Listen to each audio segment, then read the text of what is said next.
Hi, everyone. Thanks so much for joining us here on the Daily Racing Forum YouTube. I'm Gino Buccola alongside Ashley Mailloux, producer Bobby pulling the strings behind the scenes as we get ready for a race of the day preview for you. Let's head on out to Tampa Bay Downs. Let's take a look at race number 6 for Wednesday. So, Ashley, very important question for you. With the number 6, are we going Andrea, or like Beverly Hills 90210, Andrea? I would probably say Andrea, but I'm also Northern, so I feel like I stress the A's pretty hard. Yeah, I'm not sure with that, but we got a couple different ways we can go. Nonetheless, I think she is going to be one of the horses to beat in this race just because she has a little bit of back class. She has some speed. It almost feels like this kind of gets to be like a starting over point for her because she won so impressively, and then she was jumped right into stakes races. So this is like kind of, let's get back to the drawing board with her. Let's see if we can get her out front in a softer spot. I know she didn't fire at all really in the cash run, but I think it bodes well for her that 5G just won down at Gulfstream on the prior weekend. Paradise City followed up with a win after this, and even Unchained Elaine not too long ago was able to win at Gulfstream Park. So they all finished in front of her. It's a competitive event. I think it's more competitive than even a $150,000 listed stake says on paper. So I agree with you, and I think if we see the version of her that we saw, say, in September at Gulfstream, she'll be tough to beat. Let's take a look at the Timeform US pace projector. Remember, you can get free past performances for every race of the day at DRF.com. Ashley, it doesn't surprise me here to see Madame Matoli up front pushing the pace a little bit right there with Andrea, with they also got the 7 She Shared Shenanigans, who's been forward. And a lot of these horses want to be close up. It doesn't surprise me to see it being like an honest, at least, pace. Yeah, I pretty much agree with this. I'm very curious to see what Shared Shenanigans will do because her only start on dirt was her debut and she tracked the pace and the pace wasn't that quick at Laurel. And then she obviously saw quicker fractions as she jumped up in class, but different surfaces. So she could be on the lead, but I think she's going to be sort of stalking, especially with the fillies in front of her. When they've won and they've done it gate to wire, it's been impressive. But other times where they have been hard sent, they have not been around in the end. I think you and I are hoping for the same trip for She Shared Shenanigans. Not too far out of it, but sitting off a little bit and able to close. Let's meet the field here for the Wednesday race of the day at Tampa Bay Downs. We kick things off with I'm Wishing on a Star, who has inside speed, Ashley, but the only win came at 5.5 on the turf, and this is 7 furlongs on the dirt. So different circumstances, but she did outfinish a couple of her common rivals in that last race. I think 2 others in here were behind her. I just don't know how far she really wants to go. It is tough to say. You mentioned that the surface is a little bit of a question. I don't actually hate her effort last time out. I thought she ran okay. She chased pretty hot splits when they go sub 45, and that was going 6 furlongs. So maybe this distance of 7/8 is a little bit better for her. I know some of her 2-turn turf races, she has been the pace setter when they've gone slow. She's been able to get a minor sliver at best, but curious to see what she'll be able to do here. She does get a weight break, so she gets 7 pounds off. Junta won her debut. Then they stepped her up into stakes company in her second start. And then that last effort on March the 7th, I was just hoping for a little bit more that day because that was the race where she was dropping back out of stakes into a level like this. And she just didn't really fire, never really got involved there. Can you make an excuse for her? Or can you find a reason for her to be more competitive here, Ashley?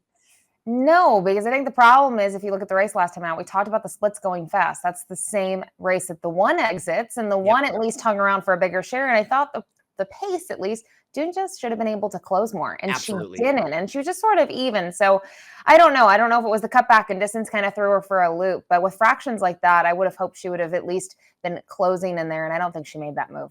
Well, I got to see Aladdin hanging out with Jasmine when I was in New York with Lucia and Alexa. Shout out to some of our DRF friends.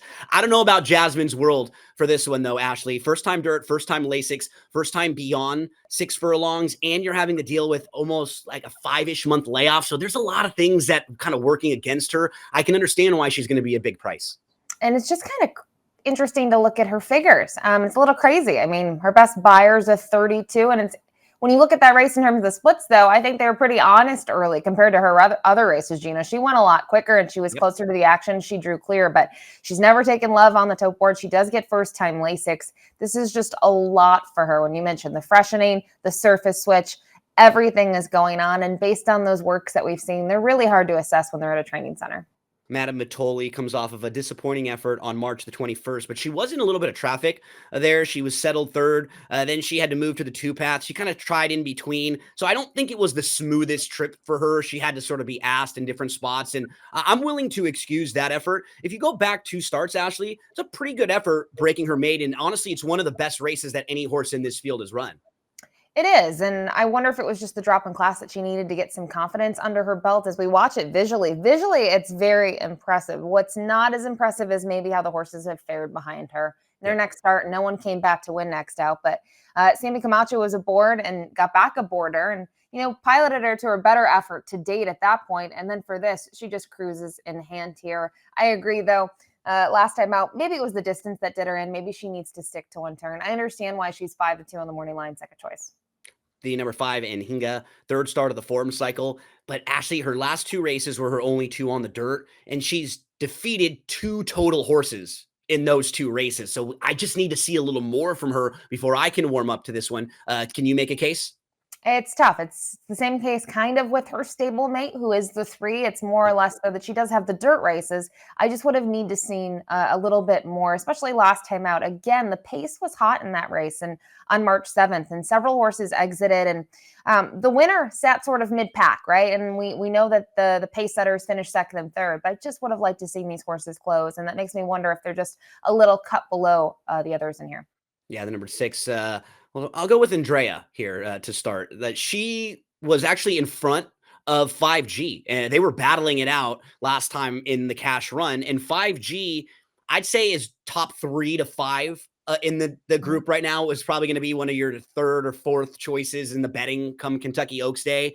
So I mean, I respect what Andrea's done. She's a stakes winner. She gets Lasix for the first time.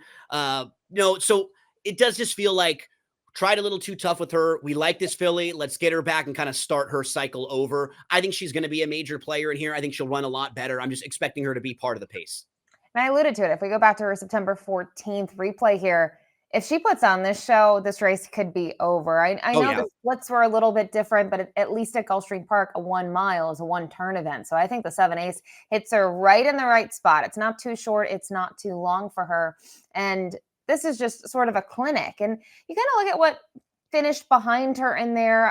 What in the Literal is a horse that those connections have put in some lofty spots. They've put in stakes races against the boys, and no one was a next out winner, but they took some shots with some horses in stakes races and things of that nature, especially I mentioned the second, third, and the 5th place finishers. So like that effort, I agree with you, though. This is class relief for her, even though it might not seem like it's drastic class relief. It's who has finished in front of her, especially last time out.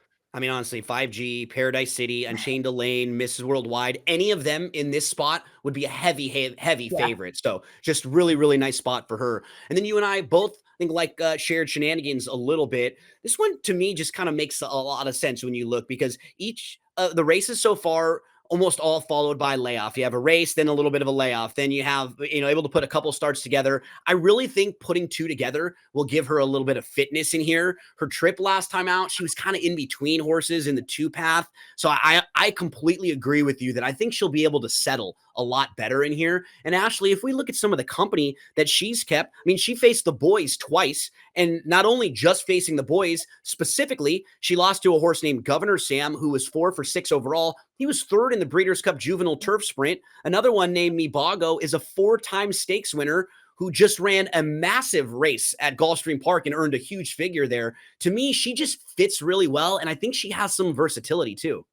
Yeah, I think that's the thing, that when you kind of compare the 6 and the 7, the 6 faced the really good fillies last time out, right? And then you look at the 7, Shared Shenanigans, has faced the boys. And sure, she wasn't winning those races. She was finishing in one of them more towards the back of the pack. And then when you look at the Algonquin up at Woodbine, 4th, but she only missed by a length and 3/4. I mean, Bago, they've been talking about taking this horse overseas. I mean, that's how quick that horse is and how talented his runnings have been to date. So I don't mind that last time out that she took a little bit of a bounce. It's also the Tapeta Gulfstream, and you look at the symbol there, you don't see the A in the center. So it was carted for the turf, and it was rained off and moved to the Tapeta. And I think with that in mind, some horses like it, some don't. They went really quick. What do you do with it? She probably needed the race. And can't forget the only win, it came on the dirt, and it goes back to the trip that we talked about, Gino. We really want to see her stalk just off the pace because there is a potential in here. I think so many of these fillies want the lead, and if they're all duking it out, I don't know if they're game enough and gritty enough to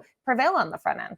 And I'm okay distance-wise with her because her dam actually was a grade 1 winner going long on the turf. So I think she should be able to get 7 furlongs a little bit more than some of these others here who were probably like 6 furlongs or might be pushing it at 7 furlongs. We finished things up here with Obliging. Ashley, she got outrun a bit early on, and that was against the boys last time out. So I think we can excuse that one and be forgiving. But, you know, a couple starts back, she was overmatched on this synthetic at Gulfstream Park. 3 starts back, she's in stakes, and she's not really firing. Just another one that was precocious early on. Her only win is going 4.5 furlongs on the dirt. So I always get a tough time getting a read on horses like that who win a race so early on in their 2-year-old season, and then you don't really know, like, what type of horse is she? What style is she? What does she even really want to do best? What surface? I just ask a lot of questions about her. Yeah, I do too. The other question, though, that I don't know, I raise here is she's by Munnings out of a Colonel John mare. She gets a 75 buyer on debut on the dirt, going 4.5 at Monmouth. And we've only seen her on the dirt twice since then. They really made this push to make her sort of a Tapeta turf horse. And I don't know, that pedigree to me, I know Munnings, they're pretty good on anything, but I think they're a little bit better on dirt, Gino. And knowing that she was able to do it on debut, it's like, why are we waiting so long? But again, you have to think about where the connections have gone. They've tried for opportunities in stakes races. They've looked for that. They've looked for mainly sprints. They tried her long. Actually, her Ardur Page race was okay. She was the pace setter in there. It was her first time going 2 turns, and she surrendered late. So I'm sort of intrigued by her. I think 3-1's a little short for me, but you bring up a great point. She did tackle the boys last time out. She ran okay in there. I don't know a better word for it. And so maybe she can step up in here. I think if I go back to it, it's the basics for me. Get back to what she was doing well, which is sprinting. This isn't technically a short sprint. It's 7/8 on the dirt, but that might be the key. And she has some nice drills coming into this. I think you kind of hit the thought that was percolating in my head a little bit. Felt like 3-1 was too short. Like I would probably just want a little more on her, maybe 5, right? Or 6, a bit. So as we move to selections, Ashley, I think we both landed on the same one in here. Why don't you start us off and let us know how'd you stack them? I don't think we'll get 6-1, Gina. I'm just going to ruin that for you right now. Half, 3-1, right? Like probably. I think that's more realistic. She has the pedigree you talked about, even on the bottom side. I know Sharing was a turf horse. Graham knew that horse very well while training her. She could go long on the grass.